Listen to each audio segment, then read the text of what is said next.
Ya Rabbi, Ya Rabbi, Ya Rabbi, bizim yüzümüzü ağartacak nesiller ver. Müslüman nesiller ver Ya Rabbi. Ya Rabbi, yurdumuzda, bu coğrafyada, bütün yeryüzünde ezanın tekbirini, Allahu Ekber, Allahu Ekber seslerini sonlandırma Ya Rabbi. Müslümanlara yardım eyle, Müslümanlara yardım eyle. Zayıf insanlar.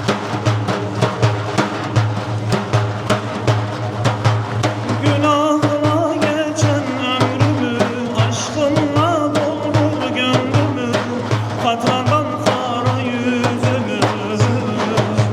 Sil Resulallah, ya Habiballah, ya Şefiallah, ya Resulallah.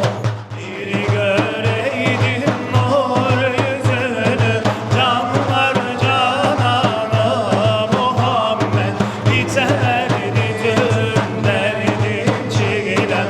Canlar canana Muhammed, canlar canana